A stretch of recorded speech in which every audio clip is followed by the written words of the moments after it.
BPL এর নিলাম নিয়ে সবশেষ খবর জানাতে হোটেল রেডিসন ব্লু থেকে সরাসরি যুক্ত হচ্ছেন শাহান পাপন। সরাসরি চলে যাচ্ছে তার কাছে। পাপন, দেশি বিদেশি ক্রিকেটারদের নিলাম তো প্রায় শেষের দিকে, শেষ মুহূর্তে দল পেলেন মাহমুদুল্লাহ মুশফিক। সব মিলিয়ে শেষের দিকে কেমন দেখছেন নিলামের?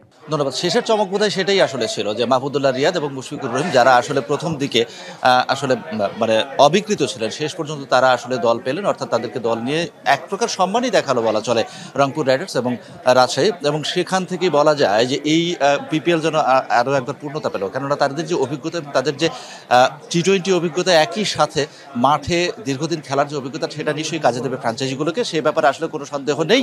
এবং একই সাথে এই বিপিএলে এখনো পর্যন্ত দলগুলো আসলে কেমন কি করলো এবং সেই দলগুলোকে নিয়ে ভাবনাটা কেমন, কোন দলটা বেশি শক্তিশালী এবং কোন দলটা অপেক্ষাকৃত দুর্বল, এরকম কিছু মানে বিষয়গুলো আসলে জানতে চাইবো। আমার সাথে আছেন সহকর্মী তাই বনন্ত, তিনি নিশ্চয়ই বলতে পারবেন আসলে অনন্ত দলগুলো আসলে কেমন হলো, কোন দলটা শক্তিশালী এবং কোন দলটা আসলে দুর্বল মনে হচ্ছে এখনো পর্যন্ত। আমাদের সাথে পাইলট ভাই আছেন, মজা করছেন যে চলে গেলেন এই মাত্র।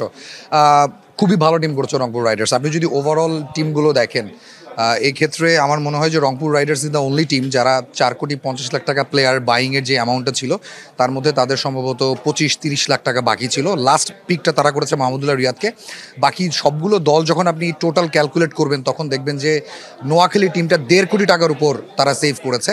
তার মানে কম টাকায় প্লেয়ার কেনার ব্যাপারে দলগুলো বেশি আগ্রহী ছিল। এটা সম্ভবত ওভারঅল মানে মার্কেট টার্গেট সব কিছু মিলিয়ে দলগুলোর কাছে টাকা কম থাকতে পারে। তারা ওভারঅল চিন্তা করতে পারে যে ঠিক আছে, 4.5 কোটি টাকা থাকলেও আমি 3 কোটির মধ্যে দল কিনতে চাই, 2.5 কোটির মধ্যে দল কিনতে চাই। আমার কাছে যে তালিকা রয়েছে সেখানে আমি আপনাকে দেখে বলতে পারবো যে শুধুমাত্র সিলেট টাইটান্স যেমন তাদের 1.5 কোটির উপরে রয়ে গেছে, রাজশাহীর প্রায় 1 কোটির মতো রয়ে গেছে। তো সব কিছু মিলিয়ে দলগুলো কম টাকায় প্লেয়ার কিনতে চেয়েছে, এটা একটা সিগনিফিকেন্ট বিষয় আজকের অকশনে।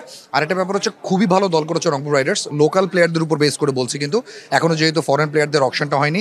আপনি যদি দেখেন রংপুর রাইডার্সে তারা লাস্টে কিনেছে মাহমুদুল্লাহকে, এর আগে লিটন দাসকে তারা কিনেছে 75-এ, নুল হাসান সোহান তাদের ডিরেক্ট সাইনিং ছিল, রাকিবুল খুব ভালো পিক হয়েছে। আসলে রংপুর রাইডার্সকে এখনো পর্যন্ত কাগজে কলমে শক্তিশালী মনে হচ্ছে, কেননা যদি উপরের দিকটা দেখেন, অর্থাৎ ক্যাপ্টেন পর্যায়ে দেখেন, নুরুল হাসান সোহান, লিটন কুমার দাস, একই সাথে মাহমুদুল্লাহ রিয়াদ। কিছুক্ষণ আগে সোহান কথা বলছিলেন এবং তিনি যেটা বলছিলেন যে আমার জন্য সৌভাগ্যের বিষয়, সেটা হচ্ছে মাহমুদুল্লাহ রিয়াদ শেষ পর্যন্ত আমার দলে আসলেন এবং একই সাথে এই বিপিএলকে আরও সমৃদ্ধ করার জন্য গুরুত্বপূর্ণ একটা ভূমিকা রাখবেন মাহমুদুল্লাহ রিয়াদ। বিশেষ করে রংপুর রাইডার্সকে তো মানে জয় মানে চ্যাম্পিয়ন করবেন, সেটা তিনি আসলে প্রত্যাশা রাখলেন। তো এই ছিল এখানকার সবশেষ অবস্থা। প্রিয়া, পাপন, আপনাকে অনেক ধন্যবাদ।